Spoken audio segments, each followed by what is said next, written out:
Hello there, folks. My name's Christian Barker, and this is Banter with Barker. And today I'm going to be joined by a gentleman from the United States of America by the name of Kirby Allison. Kirby first came to many people's attention with his hanger project, making excellent coats. But Kirby's here. Let's ask him to introduce himself and tell us a little about what he was doing and what he is doing. Hello, Kirby. How are you? Nice to see you, Christian. Yeah, good to be speaking with you. Well, I'm excited to finally, be on with you. We've been sort of communicating and corresponding for quite some time, but this will be the first face-to-face conversation, as it were. I see you've got a stogie there. It won't be offensive since I'm 12 hours, behind. It's technically 9 p.m. here. If I were to smoke in front of you, if you won't be able to join me. Not at all, not at all. But I should specify that yes, it is 10 a.m. in the morning here, and this is pure water, not pure vodka. So just to make that clear from the start, I'm not quite that louche. Don't get started until at least 11. Extraordinary measures for extraordinary circumstances.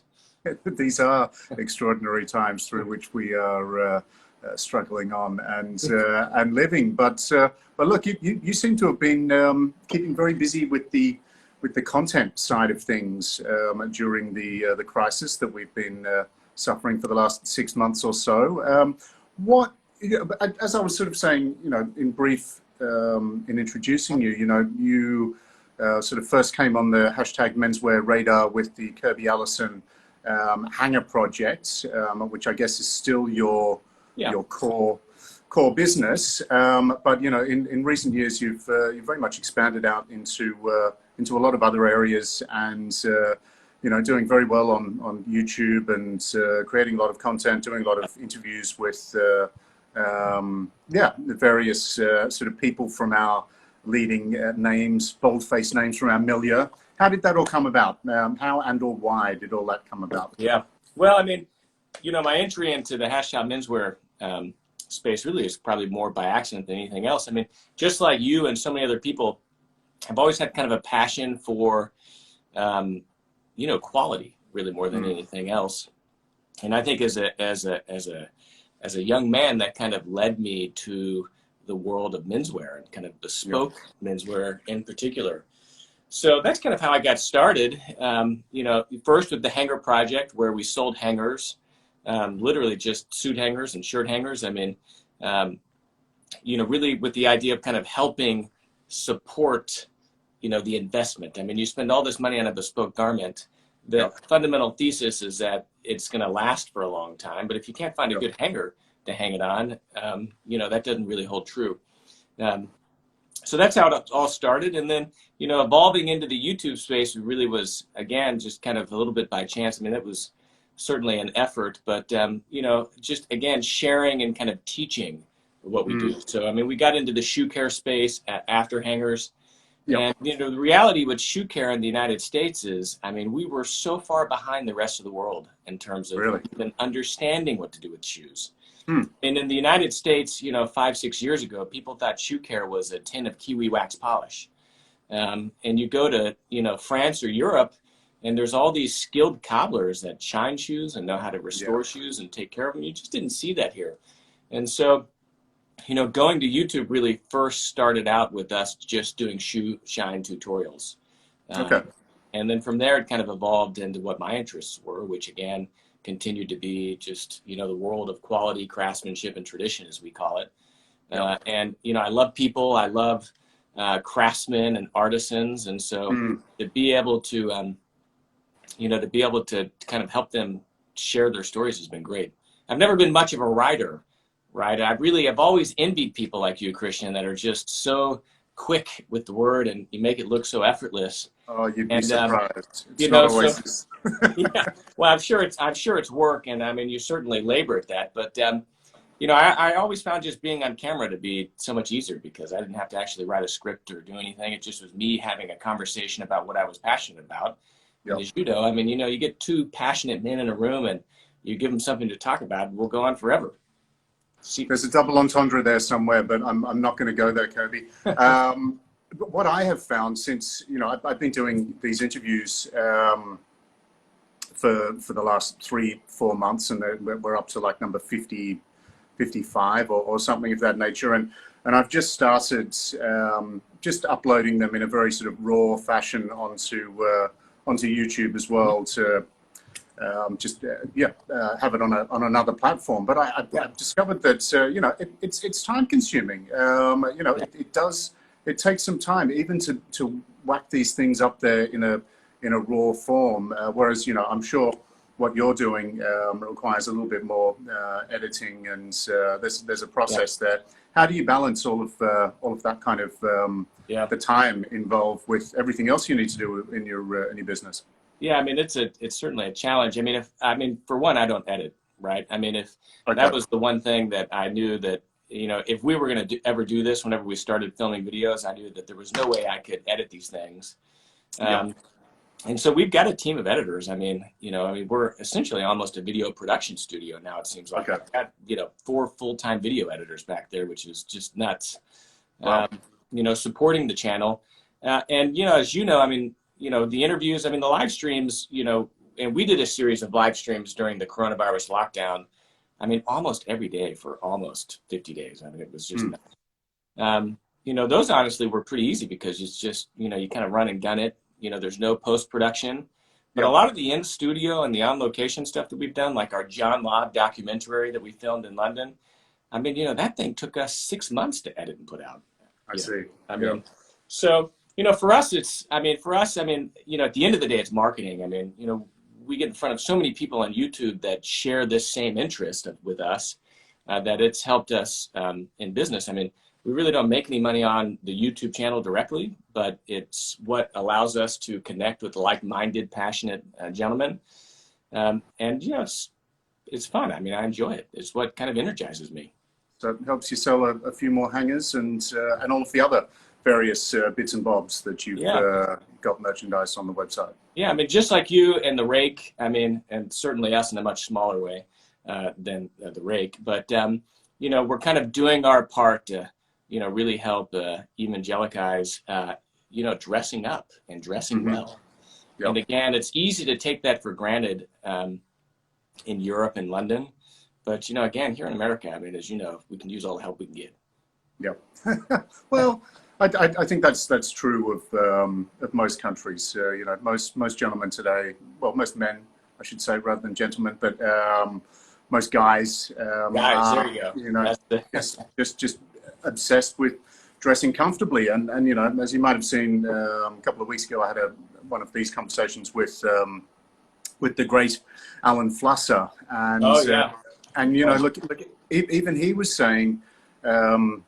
That his customers, some of his best customers are sort of saying to him, they're living out at their house in the Hamptons, and are saying, Alan, for the last 4 months, I haven't put on a pair of trousers. They've been wearing their yoga pants or their tracksuit bottoms or their Bermuda shorts or whatever. They're sweatpants. Or maybe just maybe just a jockstrap. I don't know. It depends how comfortable they. You never know what's under the table. I can certainly confirm that I'm wearing trousers today, but it's one of the topics I think you spoke about earlier is the Zoom culture, and it's amazing that people think that just because, at least for me, it's like just because you're working from home doesn't mean you have to dress like it's the weekend, and you see all these people that on Zoom are wearing T-shirts and baseball caps. And you're just like, why? How is this acceptable? Well, and the baseball cap kind of hides your face as well, which is no good. But you're very particular about always wearing a tie. I love ties. I've got a couple of hundred of them, but I wear them very infrequently, and I think only maybe 1 or 2 out of all of these interviews have I worn neckwear for. Are you still there? Connection seems to be hanging a little bit. Cool. Someone was calling you. Bear with us, folks. We'll have Kirby back in a second, I am certain. If anybody knows make it so that the iPhone doesn't go to sleep on you? Put it in. Sorry, sorry. How do you set it so that the iPhone doesn't like time out and go to sleep or lock? I don't know. Mine just never does. It obviously finds me so engaging. So riveting. Yeah, exactly. It's got to be that. I don't know. No, but the Wi-Fi connections in the United States. The way to do it, but if you see me reaching for the phone, it's because I'm... Okay, well, it's just... So the question anyway, was... let's keep on going. So we were saying the shirt and tie. I mean, God, I love the shirt and tie. I mean, I love a shirt and tie. I mean, whenever we started the YouTube channel, we had some videos not wearing a shirt and tie. And I think that, you know, again, if I'm going to sit here and talk about the importance of dressing up and dressing well, I feel like, you know, I've got to represent myself, you know, to the viewers and respect them by dressing up, you know, and that's, you know, that's for what we're doing in kind of a very specific way. But, you know, we go to all this trouble to film and edit videos, and it's like, I couldn't bother to put a tie on. I mean, it's like, you know, it's like showing up to the office without socks. I mean, you know, in some London circles, I mean, you'd be shown the door. Yeah, sure. So you know, we always try to wear, I mean, I always try to wear a tie. Actually, I always do. And I really strive to wear a white shirt, which has really kind of reintroduced me to the virtues and the joy of white shirts, which again, such an underappreciated. You know, it's easy in this hashtag menswear to eschew black shoes and white shirts because, again, the hashtag menswear industry, you know, kind of culture would say, you know, don't wear black and don't wear white shirts. But, you know, it's hard to look better as easily as wearing a white shirt. I mean, it's the easiest thing you can do. I completely disagree with the white shirt naysayers. You know, I'm a big, you know, I've got, it's probably 60% of my shirts are plain white shirts, and those that aren't get worn a lot less frequently, apart from the pink ones. Pink, you know, just sets off these blue eyes that I've got. Anyway, no, but it's true. I in several of these conversations with tailors or menswear, sort of aficionados and connoisseurs and experts that I've spoken with have very much said that it's important for these Zoom calls or these video calls to kind of dress the neck, and in the same way that a woman might wear, you know, a kind of high-necked little black dress or something with a string of pearls or a diamond necklace or, you know, something around there that then brings attention to the face. In the same way that, you know, this is the function that the tie really fulfills, doesn't it? Yeah. Yeah. And I think, again, it's, you know, I mean, there's a decorum and there's a deference to dressing up that I think is really a sign of respect that I think has just been lost amongst a generation. You know, I kind of say, you know, it's kind of a rebound to quality. It's a post-baby boomer, you know, kind of trend here in the United States towards quality. You know, the baby boomers were just all about mass consumerism and consumption and bigger is better and quality doesn't matter. And I think at the end of the day, there's a certain emptiness to that. And so, you know, and dressing up and taking a little bit of extra time in the morning to shave, you know, to grooming oneself and just, you know, again, just general maintenance of one's kind of personal identity. You know, not only does it make you feel good, you know, I mean, after you get over the uncomfortable bit of it because, you know, you just haven't done it and you feel overdressed. Once you get over that, you know, there's real confidence I think one gains from dressing up well and just, you know, certainly it's an outward sign of self-respect. Yeah. I think it psychologically puts you in the mood for work. And you know, if we are having to work from home, yeah, there's certainly something to be said for that, you know, having that regimen of actually getting up in the morning, taking the shower, having a shave, in your case, not necessarily in mine, trimming a few little trimming every once in a while, you know. Yeah, yes, dashing on some cologne and putting on some proper clothes just puts you in the right kind of frame of mind for a day of work. And you know, I mentioned this to one of the shoe guys that I was chatting with. I can't remember, but it was an interview I read a while ago, pre sort of COVID, with Tom Ford, where he said, you know, he always feels that he has to wear proper Benchmade shoes for any kind of work setting, whether or not the shoes are That's going a to be high seen. standard. Well, whether or not the shoes are going to be seen, because he said it's the feeling of having a structured shoe on his foot that that makes, I don't know, it's something that for him is a psychological effect. And he said, I can't imagine ever negotiating with someone while wearing a pair of sneakers. Yeah, or flip-flops for that matter. I mean, it's one of those things that's like I talk to people, and until you experienced it, right, it's impossible to fully understand it. And it's like Bespoke. I mean, until you've had a Bespoke suit made or a Bespoke jacket. Did we lose you? Yeah, no. I'm just checking a couple of comments there. I am listening intently. You almost perfectly froze. I was like, we lost him. Oh.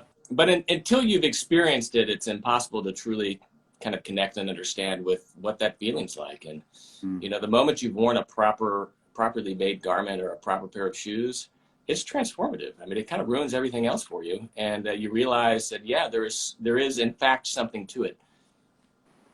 Yeah. And the fragrance thing is a great example. I've always enjoyed some fragrance, but it's never been a part of my kind of ritual in the morning to put it on every day. And just recently, there's been a few moments where it was like I didn't feel really complete in the morning and ready until I finished with my fragrance. And it's that last touch for me in the morning before I walk out of my closet is kind of selecting the fragrance. And then it's like, all right, I'm ready. Maybe that's your next video. I don't know. I've been considering doing one instead of banter with Barker, doing sort of a pamper with Barker. Though for you guys stateside, I know that's a brand of diapers, as you call them, which is not the greatest reference. But I find fragrance. And I think that a man should have, one for the morning. I like a sort of citrusy Trumpers West Indian limes or something in first thing in the morning, because that sort of citrus zing really wakes you up. But then for the evening, going out, something that's got a little bit more richness and kind of tobacco and leather and whatever to it. So kind of building up a fragrance arsenal. Michael Davey here was just asking whether indeed I am wearing socks, and I will reveal no, as I have often revealed during these conversations. I pretty much always do them in my Bermuda shorts, doing it in the sort of traditional newsreader style of simply dressing myself on the top half, and I think that's perfectly acceptable, particularly here in the tropics, man. It's 35 degrees Celsius every day. I'm sitting here with 2 air conditioners and a fan going to make sure that I'm okay. It's still not enough, right? It's okay. Yeah. Being from Texas, I can relate to that, because I mean, if it weren't for the air conditioning here, there's no way we'd survive. Yes, indeed. Now, we were just talking about male grooming, and it reminded me when I was searching up some images of you to promote this conversation, that you used to have young ones, by the way, too. Sorry? I said you found some really young photographs of me, so thank you. Well, I also found several where you had quite an impressive sort of Ned Kelly bushranger beard, which I'd forgotten about that period in your life. Why did you decide to rid yourself of the facial foliage? I can see why. It was, as I say, it was quite a sort of Australian bushranger sort of style beard. I could see you trimming it back to a gentleman plantation owner sort of style beard. But why did you choose to go completely bald-faced? Yeah, well, the honest answer is I'd probably still have the beard if it weren't for a video that we filmed called the $1,000 Shave Society, which was a parody on the Dollar Shave Club, right? Which, again, the Dollar Shave Club, I'm totally against that philosophy of it making it even cheaper. I'm for reasonable shaving that you're not, paying an arm and a leg for, but the Dollar Shave Club didn't do it. And so for that video, and you can see it on YouTube, it's the $1,000 Shave Society. It's a hilarious video, but I had to shave. And so after spending all that time growing that beard, and it was right around that time we started filming our other videos, that I just couldn't commit myself to like 3 months of just uncontrolled growth to grow that thing back. But I like a good beard. I mean, I think it's elegant, and I'd grow it again if I didn't have to film videos every week and kind of like go through this awkward beard phase.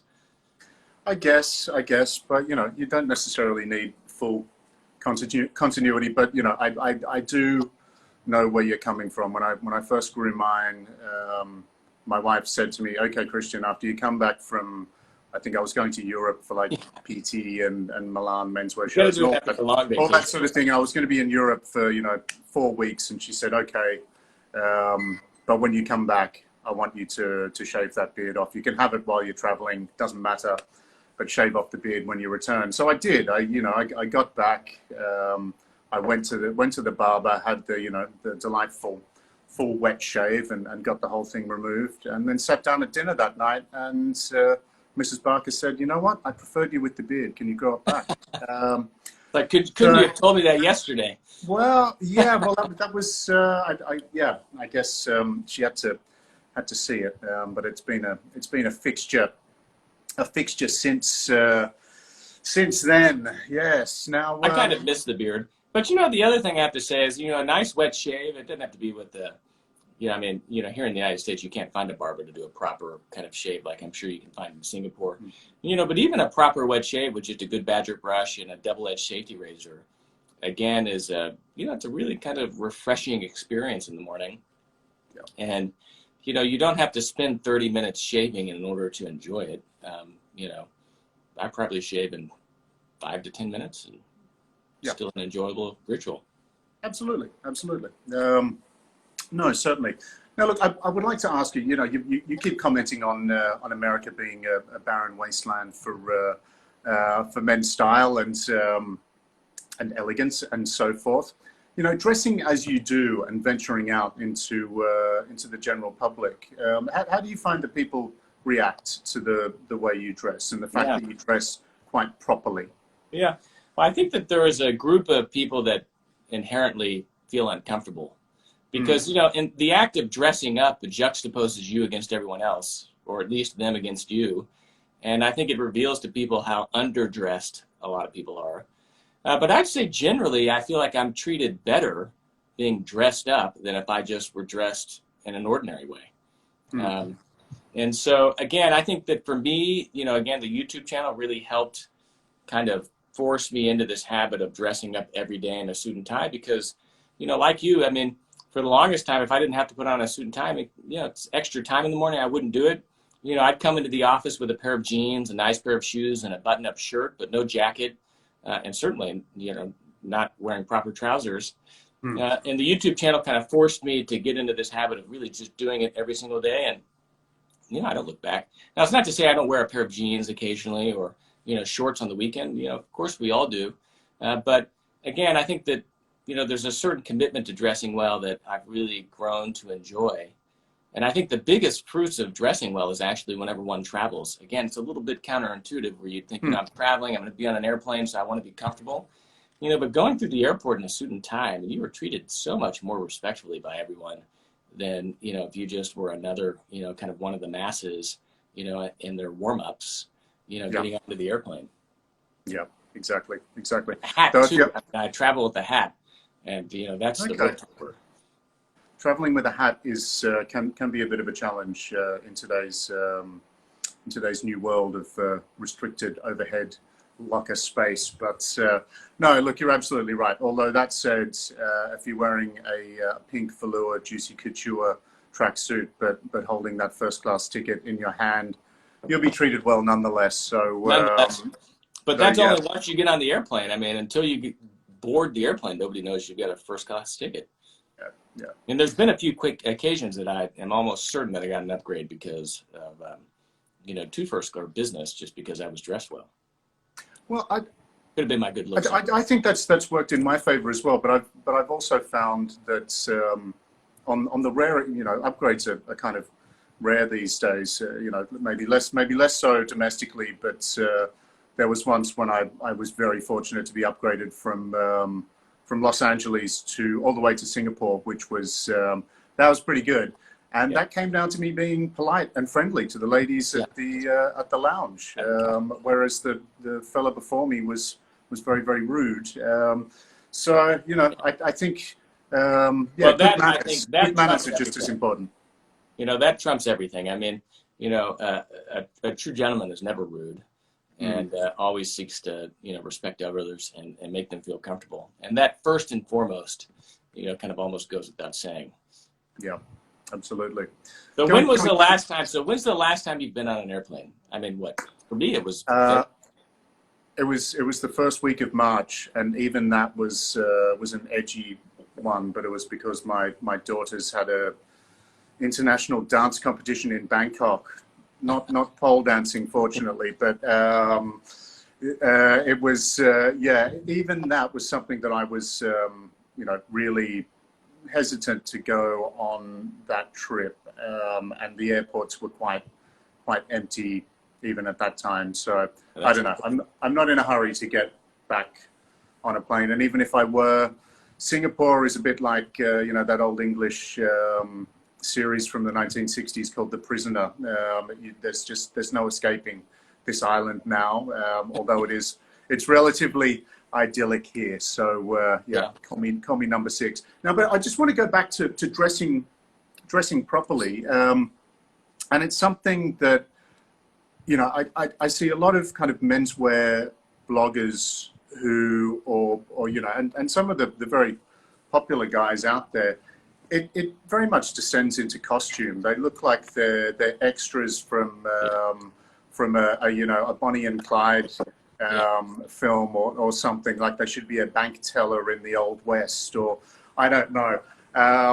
Yeah, it's the pity womo. It's the pity womo, you know, influence. And Well, whenever there's you that. say whenever you say hashtag menswear, I mean, I think of just pity. And you know, we've been there, you know, countless times, and it's costume. It really is costume. Yeah. How do you avoid crossing over into costume?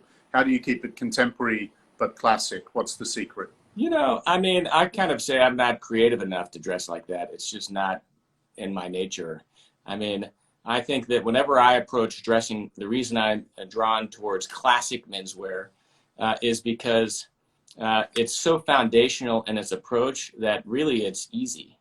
And, Mm, you know, I've got a big kind of, you know, just kind of overarching philosophy that, you know, that men at the end of the day want simplification.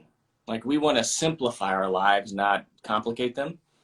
And so I think that by pursuing quality and by, you know, really, you know, investing in kind of the fundamentals of classic menswear, you really simplify dressing up. And whenever I go into my closet in the morning, you know, I don't have to think too hard because yep. everything I have is pretty foundational. It's pretty basic, you know, and it's easy to pair together without having to worry too much about, you know, which shade of pink matches with your lilac shirt.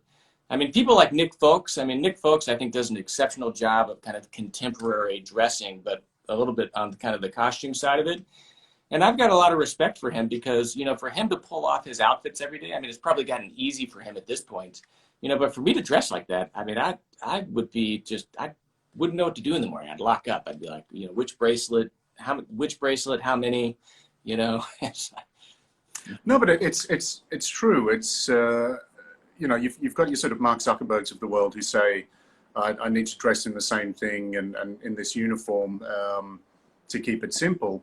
And I don't think that necessarily means wearing a pair of jeans and a t-shirt and a hoodie Yeah. and sneakers every day. You know, it can be just as simple. And I often say, you know, when I am at my laziest, that is the day when I'll go, okay, I'm just wearing the gray suit, the white shirt, the black knit tie, Yeah, the white pocket. you know, and yeah, and it's simple, and people are like, wow, you've put so much thought into what you're wearing, and it's actually quite the opposite. You put as little thought as I don't know. As you've aged, have you found that you know, not that you're old, but as you've aged and as you've matured, have you found that the way you dress has simplified? You know, Yeah. I used to dress a lot more, as you say, you know, a little bit more complicated, where you really had to think about this pattern and that shade of pink and Yeah. and so forth. Now I've kind of, yeah, Yeah, I mean, I look at some of my first Charvet shirts, you know, or some of my first shirts I started having made, and I look at the patterns I chose. And in some ways, I kind of understand what I was thinking, that it's like, you know, you can buy a white shirt anywhere, but, you know, these patterns you can only find here. You know, if I'm going to go bespoke, I might as well make it worth it. And then you know, you feel it's fun to buy those things impulsively, but then you put them into your closet and you go to wear them in the morning. And I've got some old shirts that I would be absolutely perplexed at how to wear with anything other than a pair of jeans, you know, like to match it with nothing. And so I think that, again, you know, I mean, I've certainly swung towards the white shirt. I'm certainly introducing probably some more blue stripes and some other things. But, you know, I prefer it simple, and I just find it easy. I find that it's the best bang for your buck. It's what's going to provide the greatest longevity. I mean, when is a white shirt?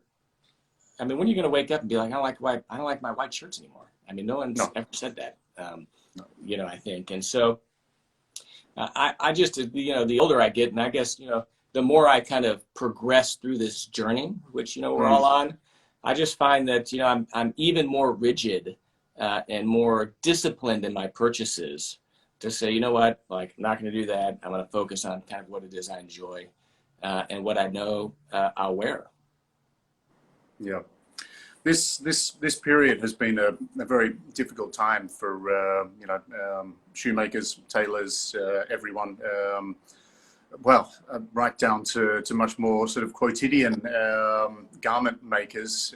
You know, clothing sales in the United States in April were down 79% on April sales in 2019, which is just. But Brooks Brothers went bankrupt. Brooks Brothers. Yeah. Well, that was sort of, they were on the path. Yeah. But yes, yeah, I know what you mean. But it's, you know, I think in the same way that 2008, which was when we launched the Rake magazine, which I always say was sort of the best of times and the worst of times for that. It was a bad time because it was a, you know, global financial crisis, and it was a tricky time to get through from a sort of commercial perspective. But by the same token, that period, you know, drove, you know, a real reappraisal amongst, you know, many things. But, you know, with men, I think really rethinking, do I need to be buying 5 fashionable items? Shouldn't I just be, you know, investing in one really good timeless item that's going to last me a little bit more, that's perhaps a little bit more conservative in this time where, you know, I want to be holding on to my job or getting myself a new job or whatever it may be. What do you think that the impact is at the moment? I'm hearing from tailors that they're saying only their most loyal customers are really coming and reordering. Everyone else is just sort of making do with what they've got at the moment. And as we're not venturing out, you know, and as you can get away with wearing, well, I've got many white shirts and wear different ones, but I could be wearing exactly the same one in each of these interviews, and no one would be really the wiser. I don't know. That's kind of a rambling question, but Kirby, what do you think is where are we going? Where are we headed? You know, I don't know. I mean, what kind of is worrisome to me is that, I mean, there's a lot of companies in the United States that have preemptively committed to not even attempting to return to the office until March or June of next year. And, you know, we sell shoe polish to shine shoes. We sell ties and pocket squares and socks. I mean, we sell, you know, formal accessories that men wear to go out and go to work in. And so I don't know. I mean, I look to the next, you know, 6 months. I'm not particularly bullish.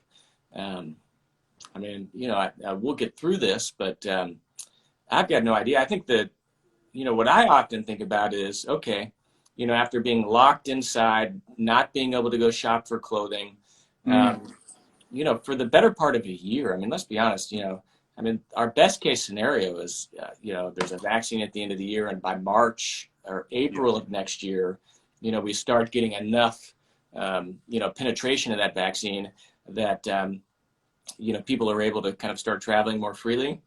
Are people going to kind of hang on to this constraint and restriction, right? Or are people just going to, is it like, you know, the first signs of spring, you know, and people, you know, throw the doors open and they say, you know what, I want to go to New York, or I want to go to London and see my tailor. and I've got, you know, 12 months of, you know, pent up, you know, demand that I'm going to go out and have fun, you know, spending. So, and some savings. Hope and well. some savings. If people still have stable employment, they'll have savings. If not, then yeah, perhaps spending thousands of dollars on a suit when you might need that for food and rent and shoes for your children. I don't know. Tough.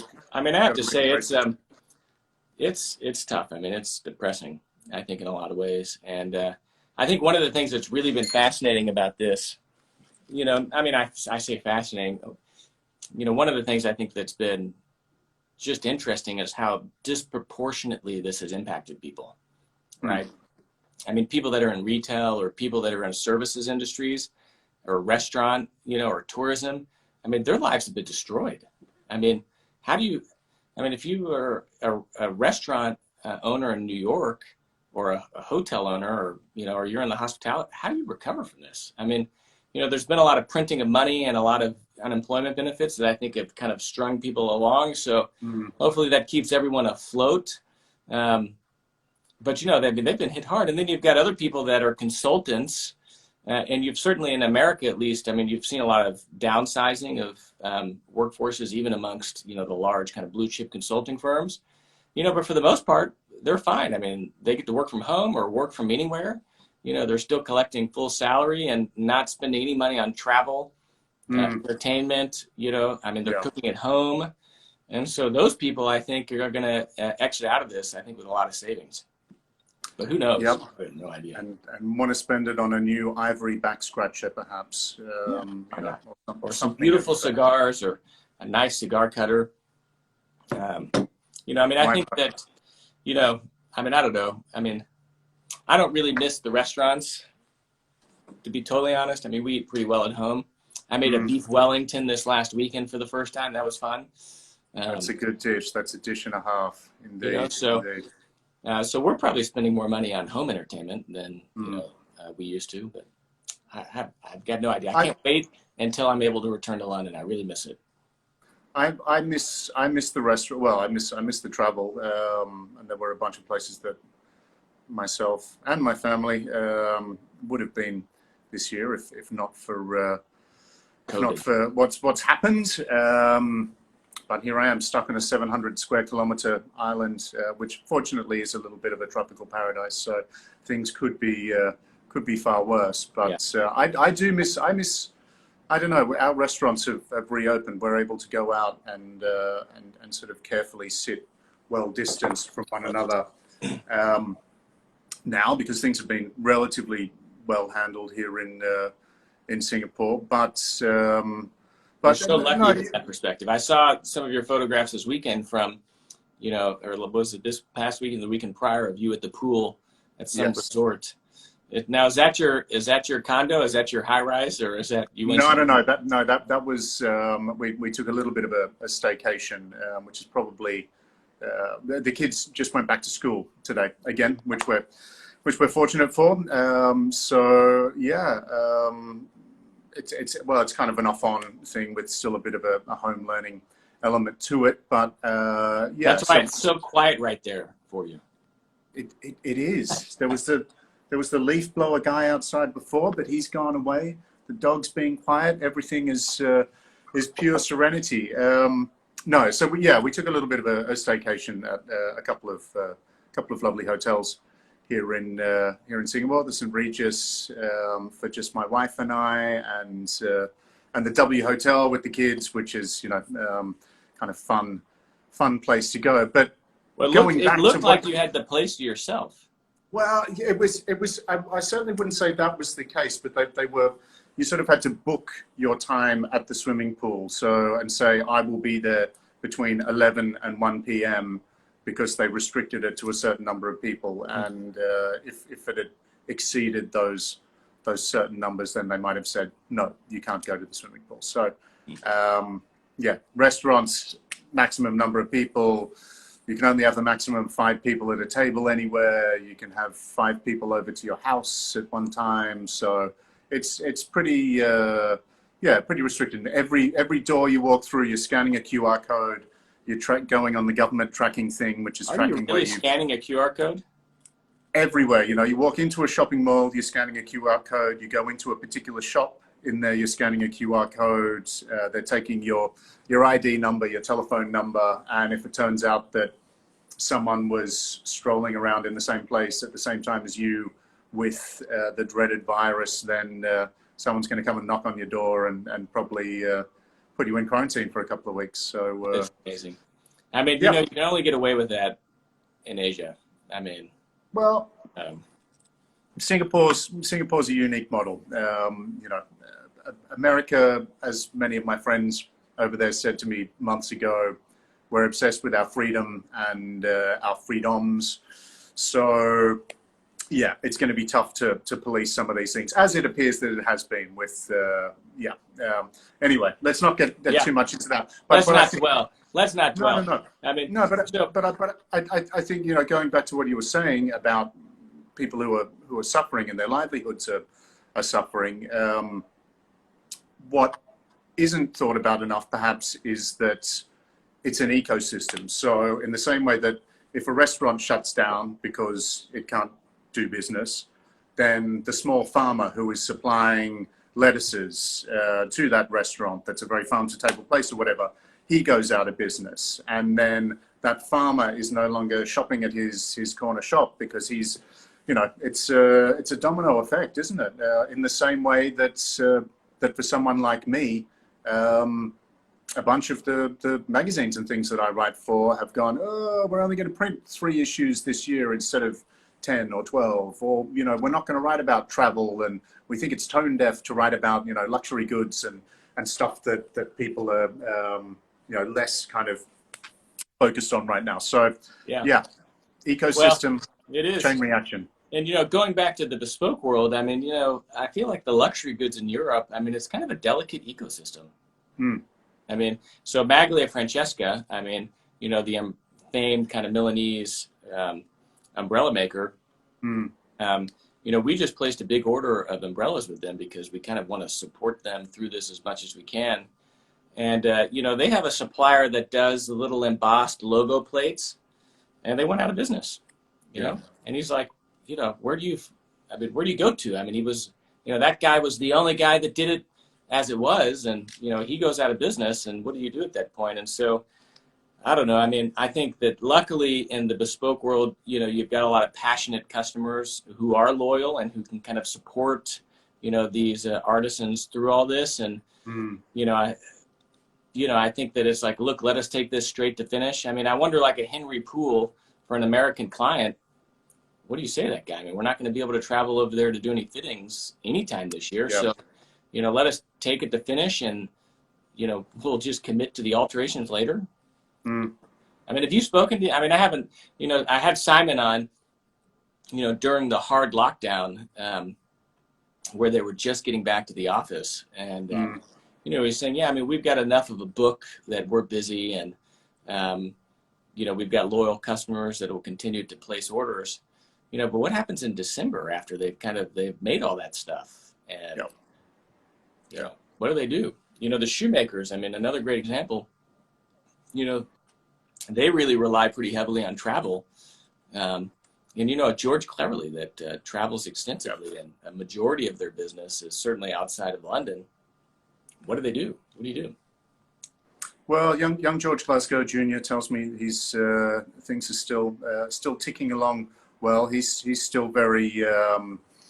well, George is a tycoon, so he's fine. But for the rest of them, I mean, what do they do? Indeed, he is. But no, a good example of what you were just saying is, huntsmen come here, or had been coming to Singapore every 6 weeks. And so basically you could have a huntsman suit still made on Savile Row at Huntsman, but you could be, working here in Singapore and never have to visit London and get it on exactly the same time frame, because of their 6 month and a half regularity of visits. But now that's not necessarily the case. And I think also a lot of the guys who they were catering to were Goldman Sachs and whatever, and they're loosening up their dress codes as well. So Yeah. I don't know. Singapore's always been. I mean, I've always thought of Singapore as being relatively formal because, from a menswear perspective, you guys are really kind of on the cutting edge. At least that's always been my impression.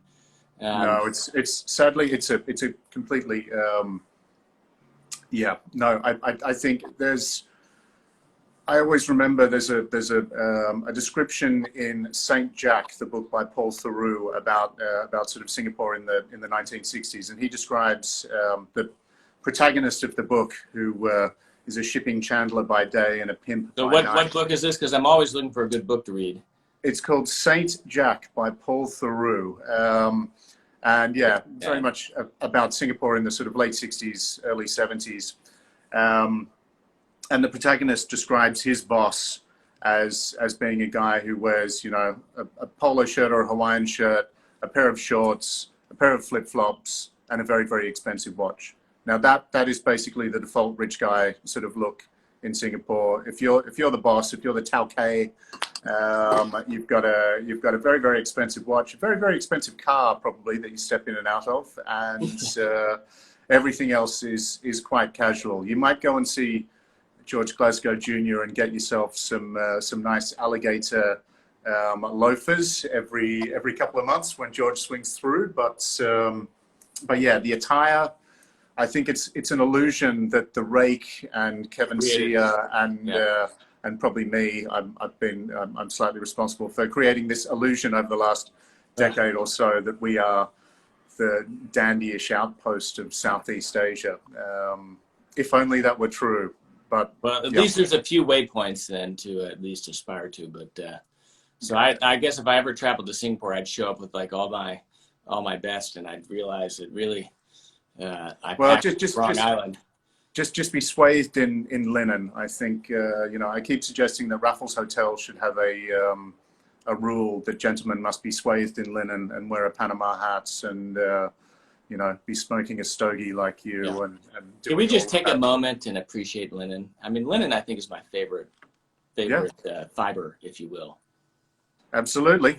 Well, I am wearing my made-to-measure Tom Sweeney Scabal, I think it was Scabal linen today, which brings me to something I did want to raise with you. Your experiences with Bespoke versus made-to-measure. Now, I've had, I've been fortunate enough to have had a fair number of both varieties of experience with tailors and houses from Italy, UK, and here in Singapore and elsewhere. I've found that I've had excellent experiences with made-to-measure and some sort of iffy experiences with Bespoke, as well as some mind-blowing experiences with Bespoke, and a couple of instances with made-to-measure where they completely screwed the whole thing up, and I don't know whether they made it to someone else's measurements, but the thing was an absolute disaster. What's your take on I guess from a value for money standpoint and from an end product standpoint, what have been your experiences there? Well, I mean, I think first and foremost, I think that there's a misperception out there that Bespoke means perfect. And, maybe with Bespoke suit making, by the time you get that final product, because there's this built-in fitting process, it is perfect. But, with Bespoke shoes, I've had a lot of just total, I don't think I've ever had a Bespoke maker make the first pair of shoes perfect, ever. Really? Okay. And I think that it's just part of the humanity of it, that in the end creates a better product, but you have to kind of commit to the process, and you have to commit to the relationship. So that's what I've seen with like shoes. I think Bespoke suits, I've got some made to measure. This is a made to measure Alan Flesser piece. Okay. It's great. I'm a big fan of the 90% solution. It's like 90% there for half the cost. That's a great value. And I think that a lot of made to measure stuff really offers that kind of, or I guess they hit that inflection point of like maximum value to, to quality. Mm. But I'll tell you, I've never seen a made to measure suit come close to a proper Benchmade Bespoke suit because they always lack the guts. you know? I mean, just the structure and the lapels and the padding is just never there. So I think that there's a pretty big jump there, especially with like bespoke trousers. I mean, I'm sure you've seen it. I mean, a bespoke pair of trousers done right is just incomparable. You can't even get close to that, you know? Yeah, look, it's funny. I've trousers is an area where I've had some big difficulties with bespoke. Whereas I think, you know, you find that made to measure, they've kind of come to I guess through finding that average. But look, we're all different. Every ass is Well, different. I mean, I've had some good stuff. You know, the other thing with a lot of made to measure stuff I have a problem with, especially at a lot of the stuff that comes out of Hong Kong, is just the inconsistency from piece to piece. Really? Okay. And, you know, just in little annoying ways, you know, like nothing significant, but, you know, where it's like, you know, certain adjustments weren't taken into account for the fabric, you know, because, you know, they're just kind of, I mean, the workmanship is there, but they're just kind of churning through it in a thoughtless way. I mean, I think for me that anyone that is doing something thoughtfully is going to do a better job, irrespective of craftsmanship, than someone that is just doing it for the sake of doing it. And I think that that is the big crux. I mean, I've kind of thought about this also, like what are the 3 characteristics that need to be there for a really successful bespoke experience? And I'm going to just rehash this, right? So I may miss some of these, but you know, one of them is I think you need a guy that, or someone that is, you know, competent and comprehends the fundamentals of fit and how certain things change other things. But the one thing a lot of people lack that creates this inconsistency experience is then a practice of like checking back to the measurements or checking back to the order sheet. I mean, it's as simple as just minding the details and referencing your original measurement doc or the original customer order. But as you know, I mean, there's a lot of people that just don't take that extra step of referencing back to their source document to make sure they get it right. And, you know, I mean, I've had stuff come back where I'm like, you know, I mean, I had a pair of trousers made once and, you know, they came back with belt loops. And I was like, I mean, I haven't worn belt loops since college. Like, Okay. Yeah. like I never would have ordered this with belt loops. If you asked me, I know I would have said no belt loops, and it's got belt loops on it, you know, and it's like, you know, small little details like that I think, you know, can be annoying, you know, but him or Johnny Brothers at My Tailor, I mean, you know, they're effectively kind of a high-end made-to-measure shop. I mean, you know, they're kind of like, you know, kind of a little bit towards the bespoke side. I mean, it's bespoke, you know, and I've got a lot of stuff from them. You know, they were kind of really my first shirt maker. And, you know, Joe is so passionate and so detail-oriented that they do a fantastic job, you know. And, you know, there's small things. I mean, the stitch density or certain details, you know, might be missed occasionally, you know, but you compare that to a bespoke Charvet shirt that is effectively perfect every single time you get it. But, you know, that's like a $700 or $800 shirt versus something I'm buying for $250. Well, you know, they bloody well get it right. You know, it's. Yeah. So, Yeah. and I think that I think one of the things I've appreciated most about Made to Measure is it's made men start thinking about having things made in a much more democratic way, right? I mean, it's so much more accessible. And I think that anyone, like here in the United States, we have J. Hilburn, right, which is, you know, like made to measure. I mean, it's like, you know, made to measure is like a huge spectrum. Yeah, sure, of course. And so it's like, you know, not off the rack, but it's like that first rung of kind of made to measure. You know, it's like, you know, you tell them your sleeve length and they'll make it. Yeah. And, you know, the product is not, yeah, I mean, you know, the product's not amazing, but at least it's got men thinking, you know what, I can go have something made. And so, you know, you could do that with J. Hilburn. And you're like, you know, I kind of do like this fit, and I do like that they're able to do my shirts this way. And, you know, at a certain point you say, okay, well, I really like this. So let me seek out what the next quality level is and then try that out. And so it's a good, you know, what is it called? It's like a diffusion brand, or it's like an entry point. It's a gateway drug. And, you know, once someone starts having something made, I mean, how do you go back to buying off the rack? I just don't know how people do that. Yeah, look, I think at the other end of it, that perhaps bespoke, there's almost a tyranny of choice. I like my choices to be reduced a little bit somewhere. That's it's the other element of a good bespoke person, right? Is that they're able to really edit and suggest. And I feel like the best bespoke experience I ever had was with my tailor out of Chicago, Chris Despis. And I don't think I ever looked at a swatch book. I didn't need to, because you know what? We'd have a conversation. He'd, ask me a few questions, and he'd take that and show me, A, B, and C, and maybe I'd choose from there, or maybe he'd just say, you know what, I've got something amazing. It's going to give you exactly what you want. Let me make it. And it goes back to the simplification thing, which is that men at the end of the day don't want to make superfluous decisions. And I remember another bespoke maker. This was another person out of Hong Kong. And, I walked into their trunk show, and it was literally 1,000 books of fabric, right? Yep. There were 3 people in there, and he said, okay, well, take a look and let me know. And I was just like, where do I even start with this? Yeah, where do you start? Now, Kirby, we're running out of time. You know how Instagram are. They're very particular with their 60-minute time limit. So I think we've got sort of four or so minutes left. Yeah. The last, if anyone's got any questions, by the way, from our audience, please pose some questions, gentlemen of the Senate, of the audience, if you have any questions. But my last kind of question for you was, over all of this content that you've created and all of these interesting gentlemen that you've spoken with, whether tailors or authorities like Bruce Boyer and Simon Crompton and Alan Flusser and so on and so forth, is there any piece of information that those guys imparted, any piece of advice that came as a real surprise or an absolute revelation to you, where you went, wow, I'd never thought of that, but that's amazing. That's changed my life forever. Yes, I will never be the same. That's a challenging question, and unfortunately, I don't have any answer that's kind of coming to me at the top of my mind.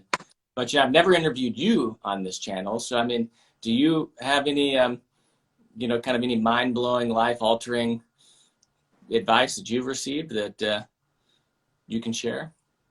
Maybe Eddie Sahakian. The Sahakians, I love those guys. Could we just take a moment to appreciate the Sahakians in London?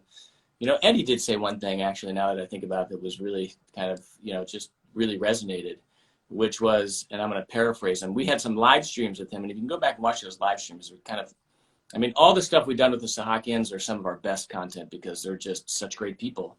Eddie said that, he said, look, whatever your financial means are, right? It's, this philosophy is independent of means. If you can invest in the best you can afford and then enjoy that, that is living a good life.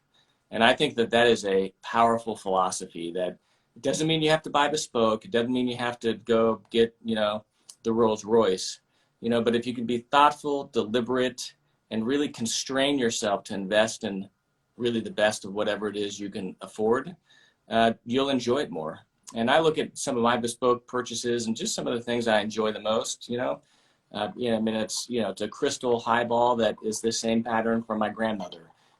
Just the way that the ice sounds in this, brings me value, and I enjoy it. If you can live your life that way, thoughtfully, deliberately, seek out quality, and I think even more important than that, seek out relationships, then you're living a good life and a meaningful life. Yeah, well, we've only got a minute left, and look, that's definitely an argument I've made a million times over. I think, sadly, it's not the case for everyone. Unfortunately, you've got a lot of people out there who have to buy the $10 pair of shoes that will only last for a year, when they would love to buy the $500 pair. And it's a false economy. But you can do that on eBay. You can do that on eBay. We have a $50 eBay challenge video where we spend $50 on a pair of shoes on eBay, and we just simply shine them, and they look better. Okay. Well, a secondhand pair of shoes, I don't know, underwear and shoes is 2 areas that I'm not going secondhand, right? But underwear, I agree with you on. I agree with you on underwear. I don't own a bunch of secondhand eBay shoes, but if you're someone that is truly limited in their capacity, it doesn't mean that you have to abstain from enjoyment. And it doesn't mean you do it everywhere. Maybe you just got one nice pair of shoes you really love. Why not? Why not? Kirby, well, before Instagram cuts us off, cheers. It's been a great pleasure. Thank you to everyone who joined us today. Come back for more banter with Barker later in the week. And Kirby, thank you once again. Great speaking with you. Yeah. Hey, cheers.